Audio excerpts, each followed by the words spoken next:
10 minutes to read a book thoroughly. Today we read The Right Bank of the Argun River. Continuing from the previous chapter. The shaman Nidu's passion for the mother went unresponded to in the first 2 years. However, the appearance of a very beautiful feather skirt changed the mother's attitude towards the shaman Nidu. This is a feather skirt made by the shaman Nidu from pheasant feathers collected over 2 years. In return, the mother also carefully made 2 things for the shaman Nidu, a pair of peeling gloves and a tobacco pouch. By accepting the skirt, the mother accepted the shaman Nidu's feelings, which were not allowed by our clan. According to our clan customs, a brother cannot marry his deceased brother's wife, but if the brother dies, the younger brother can marry his elder brother's wife.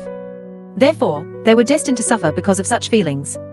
Soon, the mother and the shaman Nidu no longer sat together because they could clearly feel the hostility towards their feelings from others. Afterwards, whenever the mother opened the feather skirt, she would let out a strange laugh at him. Soon, the Japanese occupied the northeast and also came into contact with the Evenki people. It was also in that year that I got married. In the autumn of the 21st year of the Republic of China, merchants brought news of Japanese theft to our tribe. People analyzed that Japan would soon launch an attack on the Soviet Union. Therefore, many Russian merchants who usually traded with the tribe, fearing persecution by the Japanese, returned to the left bank of the Argun River. With the decrease in merchants, it became difficult to exchange goods, and supplies became scarce. Once, when I was out alone, I encountered a black bear. Fortunately, I managed to escape successfully. On the way, I first met Raj Ida. Although my hair was disheveled and my body was covered in wounds, Raj Ida said it was my eyes that moved him. He could tell that I looked like this because I was lost. He didn't ask anything, just held me in his arms. It was at that moment that he had the thought of marrying me. Rajada's tribe was the largest in their clan, with more than 30 people. I told Raj Ida that I could not leave our tribe because my mother was somewhat mentally unstable and needed care. Raj Ida said he would come to our tribe since he had so many brothers staying with his father. Rajada's father was also a kind old man. He not only agreed to let his son marry into our tribe, but also personally came with a group of people on our wedding day, bringing 20 reindeer as a wedding gift. So, I married Raj Ida, and 3 years later, I was pregnant. It was also at this time that I learned about the grievances between my father and the shaman Nidu. During my labor, Aunt Evelyn mentioned their story to soothe my pain. When my grandfather was alive, one summer, while relocating with the clan, he encountered people from another clan. So everyone stopped to gather and celebrate together. Damala was the girl who loved dancing the most in that clan. Link and the shaman Nidu both fell in love with her. Their own son fell in love with the same person. This troubled my grandfather, so they decided to hold an archery contest. My father, Link, proved to be more skilled and won the contest, successfully marrying my mother. It was also in the following year that Nidu displayed his shamanic talents. When the story was finished, my child, Victor, was also born. Later, when Victor was 3 years old and my brother, Rooney, married Ni Hao. On that day, next to the ashes of the celebratory wedding bonfire, my mother passed away forever. She had been wearing the feathered skirt that Nidu had sewn for her. After dancing all night in that feathered skirt, it too became her beloved garment and vanished with her. After my mother's death, Nidu fell into a state of despair, asking nothing of anyone. Everyone felt he was no longer fit to be the tribe leader, so they elected my husband Raj Ida as the new chief.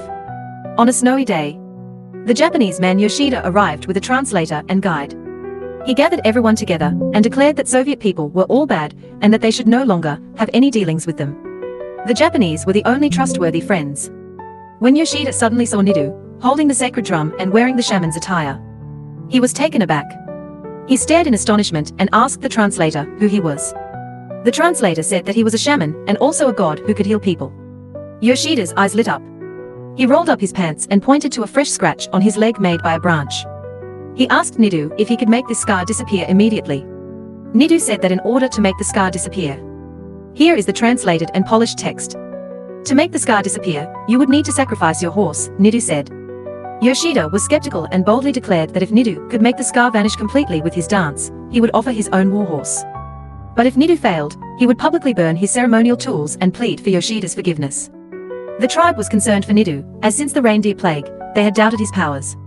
However, when Nidu finished his dance, Yoshida quickly examined his leg and found that the scar had truly disappeared. Meanwhile, Yoshida's horse had quietly died. Yoshida was astonished and exclaimed, "You are a divine being. Come with me to serve Japan." But Nidu said nothing. Instead, he turned and left us, throwing away his ceremonial items as he walked. Once he had discarded all his sacred tools, he collapsed and died on the ground. Yoshida, disheartened, left our camp. On that day, my uncle's son, Kind, hung himself under a weathered pine tree near the camp. Kind, like my brother Rooney, had fallen in love with the beautiful Ni Hao. But Rooney, more daring, had openly proposed to Ni Hao and won her heart. When Kind learned of this, he wept in despair. My Aunt Evelyn, seeing him cry in public, reprimanded him harshly and beat him. She then unilaterally arranged for Kind to marry a girl named Jeffrina, who had a slightly crooked mouth, which Kind disliked. He threatened that if forced to marry her, he would jump off a cliff. Nonetheless, my aunt coerced him into marrying Jeffrina. After the wedding, Kind secretly went to the woods and hanged himself. At that time, Ni Hao had succeeded Nidu as the new shaman. On that day, he presided over both the wedding and the funeral for the same person. During Kind's cremation, the bride Jeffrina suddenly ran into the fire, choosing to die with Kind. Fortunately, he was pulled back by everyone. Unexpectedly, little Darcy, feeling pity for Jeffrina, knelt at the site of Kinde's cremation and proposed to the newly widowed Jeffrina. He said, "Kinde didn't want you, but I do. Marry me instead." Little Darcy is the grandson of old Darcy, who once fought wolves. Now grown, his words left everyone, including Jeffrina, utterly stunned. Although Jeffrina did not immediately accept, she was moved by the boy's bravery and integrity. Since she had to observe a 3-year mourning period, Jeffrina told Darcy, "I will go live in our place. If you still want to marry me after 3 years, come find me. If not, I won't blame you." Darcy agreed, but his mother, Maria, was not fond of the widowed, crooked-mouthed girl and blamed my Aunt Evelyn for the situation. She felt that if Evelyn hadn't forced Kinde to his death, things wouldn't have reached this point. Despite this, Darcy did not break his promise and eventually married the crooked-mouthed Jeffrina. After the marriage, Maria continued to harbor resentment. Although she kept her feelings to herself, her disdain for Jeffrina was evident in her behavior. One time, Jeffrina, not paying attention, crossed over a hatchet while carrying firewood, and Maria happened to see it. In our culture, women are not supposed to cross over a hatchet. It was said that such things would lead to giving birth to foolish children. Maria then grabbed a piece of firewood and struck Jeffrina on the head. When Jeffrina became pregnant, Maria declared that the child she was carrying must be cursed and would surely be a fool. She was adamant that Jeffrina should not keep the baby. After crying for 2 days and nights, Jeffrina, not wanting to trouble little Darcy, secretly climbed a hillside and rolled down to miscarry. Poor Jeffrina never became pregnant again after that and followed in Maria's footsteps from her younger days. Although Maria later changed her attitude, she, like old Darcy, never lived to see her grandchildren. In search of a child, Darcy took Jeffrina around the bustling town of Rapid Creek seeking medical help. However, not only did their situation not improve, but they also became embroiled in Soviet secret police affairs and were targeted by the rebels, resulting in Darcy having a broken leg. Darcy became a cripple, and fate seemed unkind. After his leg was broken, Darcy often lamented that he was useless and could no longer hunt as he once did. Now, he could only engage in tasks like peeling skins and crab meat with the women. One day, while peeling deer skins, Darcy heard the men excitedly recounting their hunting experiences. As a former top hunter, Darcy felt a profound sense of humiliation. Unable to endure it, he took his own life with a gun. Jeffrina, in her grief, secretly consumed poisonous mushrooms and chose to die in mourning for her husband. In the end, she could not escape her tragic fate. One year, a fierce snowstorm swept through the northern forests, blanketing everything in snow. The reindeer, unable to dig through the thick snow to find moss, risked starving to death. By morning, the reindeer herd that had gone out foraging had not returned. Returning from a long journey, Raj Ida, who had not yet rested, hurriedly led everyone out to search for the reindeer. However, Raj Ida only returned by the next evening, and he could no longer greet me. Exhausted from days of searching, Raj Ida had fallen asleep in the snow, intending only to rest briefly. Like my sister, he froze to death in his sleep. When I learned of this, I fainted. When I regained consciousness, I discovered that the child I was carrying had miscarried. That winter was an endless, dark night for me. Even during bright days, I felt engulfed in darkness. When spring arrived, my sister-in-law, Nihao, gave birth to a baby boy, Gregor. Later, Nihao displayed his talent as a shaman. In the 31st year of the Republic, Nihao became the new shaman of the tribe. Nihao's first act as shaman took place in winter. A man named Hibalin arrived at our camp riding a reindeer. He had come to ask Nihao for help. His 10-year-old son was gravely ill, suffering from a high fever and unable to eat. Generally, shamans are willing to help heal the sick. Nihao verbally agreed to assist, but his expression was troubled. My brother, Looney, assumed Nihao was worried about the child and reassured him that he would take care of Gregor and the others. At that time, Looney did not know the true cost of Nihao's powers. Before setting out with his shamanic tools and assistance, Nihao ignored his daughter, Jiaku, who was playing by the hearth, and instead held and kissed his son, Gregor, with great reluctance before leaving the camp. Soon after Nihao departed, Gregor fell from a tree and died. When Nihao returned, He calmly and sorrowfully informed everyone that the price of his shamanic power was the loss of one of his children. Yet, as a shaman, how could he have ignored the child's plight? Nihao had 5 children throughout his life, but only one remained with him in the end. Nihao's second act as a shaman was to help a man named Marfanbao. Marfanbao was a short, overweight drunkard with a beautiful 9-year-old daughter named Liu Sha. One early spring, Liu Sha's mother fell into a river and was saved by Marfanbao. Despite Liu Sha already having a suitor, her father insisted she marry Marfanbao to repay his life-saving deed. However, Liu Sha's mother had no interest in Marfanbao and fled after giving birth to Liu Sha. Since then, Marfanbao turned to heavy drinking and developed a hatred for all women. Because Liu Sha resembled her mother, she was frequently subjected to Marfanbao's abuse. Consequently, Marfanbao became increasingly despised by everyone. One day, while eating bear meat, Marfanbao choked on a bone.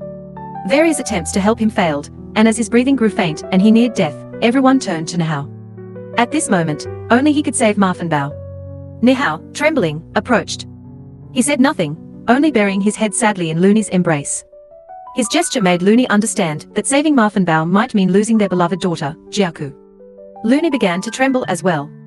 Despite this, Nihao donned his shamanic robes, which I imagine must have been very heavy.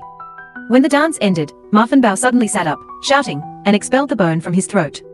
Meanwhile, Jiaku, who was foraging for wild berries, died from the stings of a swarm of wasps. As the tribe lamented whether they should have saved the wretched Marfanbao, he made a gesture that earned him forgiveness. At dawn, Marfanbao used a hunting knife to castrate himself. Nihao's third child was named Yernisni. Once, while Nihao and Luni were returning on reindeer after 2 heavy rainstorms, the ground was very slippery. At a curve, Nihao's reindeer stepped on loose soil and slipped, sending them tumbling down a deep ravine. Miraculously, while the reindeer fell to the bottom of the ravine and died, Nihao was left hanging from a black birch tree. Luna lowered a rope and pulled Nihao up. Once he was safe, Nihao cried to Luni, saying that something must have happened to Yernisni. He had seen the tree reach out with 2 hands to catch him, and those hands were Yernisni's. The name Yernisni means black birch tree. When they got home, they found that Yernisni had indeed drowned in the river. During Nihao's third shamanic performance, he was close to giving birth. At that time, 3 famine-stricken people came to their tribe. They were soon captured, but they had already eaten a fawn. One of the 16-year-old children, having eaten too much raw meat, was nearly dying from the gluttony. Despite all efforts to save him, he was beyond help. The 2 adults knelt on the ground, crying and begging Nihao to save the child. Although Luni did not agree with Nihao performing the ritual, as a shaman, Nihao could not ignore his responsibility. As the dance ended, the young man awoke. The ground was covered with remnants of his vomit, and Nihao, exhausted, sat beside the hearth, holding a lifeless infant, a boy. He never saw a glimmer of light in this world before succumbing to darkness. 4 of Nihao's children had died under the cost of the shamanic powers. As a result, Nihao's 4th daughter, Berna, was always deeply frightened by this. When 70-year-old Hashi accidentally fractured a bone, Berna was terrified, thinking her mother would once again perform a shamanic ritual. Her face turned pale, and she trembled all over. That afternoon, Berna ran away. Nihao's final shamanic performance was in 1998, during a great fire in the mountains. The fire dragon swept down, and thick smoke filled the air. With countless lives at risk, Nihao donned his shamanic robes one last time, holding the sacred drum, and began the ritual dance to ask for rain. By then, he had aged considerably. Although his drumming remained vigorous, his body was no longer agile. After an hour of dancing, clouds began to gather. Another hour passed, and the clouds thickened. After yet another hour, lightning appeared. Just as Nihao stopped dancing, the sky erupted with thunder and torrential rain. However, Nihao collapsed in the pouring rain. He had officiated many funerals in his lifetime, but could not attend his own. At Nihao's funeral, Berna, who had been missing for years, returned. Nihao no longer needed to perform rituals, and Berna's fear would disappear forever. They were born in the mountains and buried under the forest, and I was the witness to their stories. My second husband was Vologa. We met during the war, when Soviet and Japanese forces were fighting in the mountains. Many tribes, under Soviet pressure, joined the battle. Vologa was a tribal chief, tasked by the Soviet Red Army to track down lost Japanese deserters. When I met him, he had just captured 2 deserters. After the war ended, Vologa proposed to me, and soon after, I gave birth to his daughter, Dargiana. Gradually, my 2 sons, Victor and Andia, started their own families. However, during a group hunt for deer, Victor accidentally shot his brother Andia. Andia had been wearing a deerskin coat that day and died in the mountains. In early 1965, government officials reported that living conditions in the mountains were harsh and medical facilities were inadequate. After several inspections, they decided to establish a settlement at the confluence of the Belts and Shalu rivers. However, some of us did not move. In 1974, Vologa left me forever. That year, a film crew came to the mountains, and Vologa escorted them down. Unfortunately, they were attacked by bears, and Vologa died heroically while protecting them. In 1976, my elder son Victor, who worked at the post office in the settlement, also passed away due to excessive drinking. I have recounted many stories of death. It is an inevitable part of life. People are born from the same place, but depart in their own ways. Later, my daughter Dargiana argued that the remote location of the settlement, poor transportation, lack of medical care, and inadequate education were threatening the future of our people. She, along with other tribes, petitioned the government of the settlement to allow the Evenki people to move down from the mountains. So, everyone moved to a town called Busu. Only I and my son Ankau remained behind. The story ends here. After finishing this book, I find my mind unsettled. The fate of each character seems to be guided by some mysterious force. Their endings appear predestined, with many seemingly coincidental events being cycles of fate and retribution.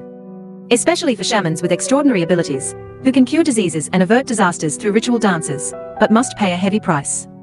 In the novel, Nihal lost 3 children to save others, a price that no doubt is heavier than any other. This novel is like a grand, sweeping painting, but my superficial explanation does not fully capture its depth. If you have the chance, I recommend reading it twice to truly feel the pure, passionate, and clear-cut spiritual world of the Evenki people.